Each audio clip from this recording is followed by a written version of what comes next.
История первая. Жуткий подвал. Говорят, что произошла эта история в 80-е годы в Нюрбинском районе. Однажды один парень по имени Валера решил отправиться на охоту и решил зайти к одному знакомому. У того в лесу был охотничий домик, в котором Валера хотел переночевать. Ничего не подозревая, он попросил у хозяина разрешения там остановиться. Хозяин не только дал разрешение, но рассказал о своей заначке. Оказывается, в тамошнем подвале на всякий случай хранилась водка, причем в изрядном количестве. Ребята попрощались, после чего Валера отправился на охоту. Валера до дома добрался без приключений. Он остановился, приготовил себе еды и решил, что на столе чего-то не хватает. Долго не раздумывая, наш охотник нашел вход в подвал и начал спускаться. И то ли из-за сырости, или еще по каким причинам, он при спуске поскользнулся на очередной ступеньке и упал на дно подвала.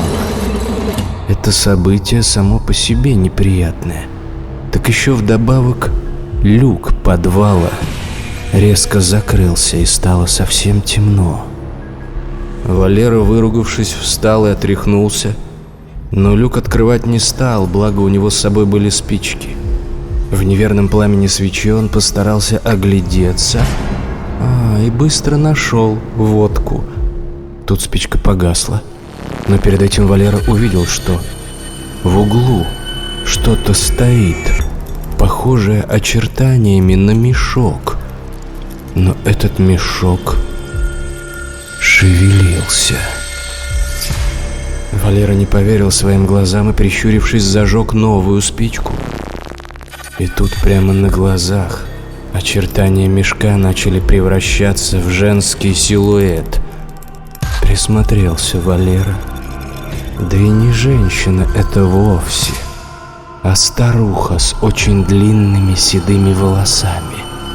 Сердце Валеры стало бешено колотиться, а когда та вдруг стала медленно пятиться в его сторону, нервы его не выдержали, и он очень быстро полез наверх на ощупь, ища ступеньки.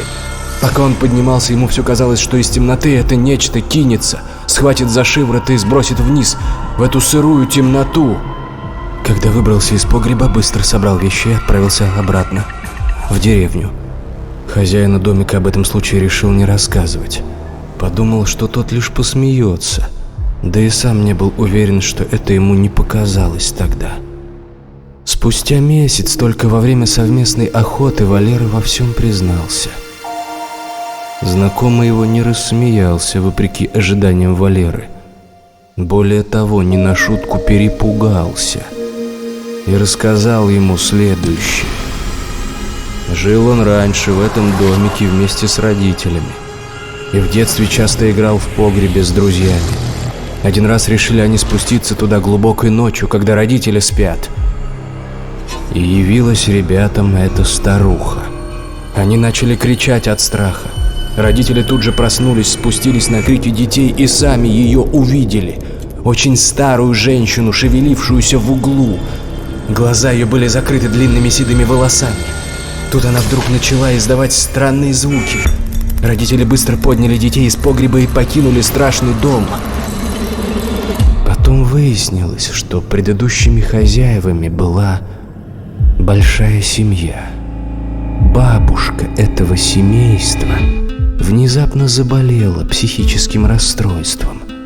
Она круглые сутки орала, смеялась и ходила голая по дому. Дети и внуки долго не могли терпеть. Решено было старуху держать в погребе. Правда, находилась она там недолго. Заболела от сырости через пару месяцев, после чего умерла. Родители домик продавать не стали, вместо этого останавливались там изредка. Так и превратился он в охотничий домик. Потом про это благополучно забыли и не вспоминали до того, как там решил переночевать Валера. Сейчас, говорят, он до сих пор там стоит. Правда, погреб уже давно закопали.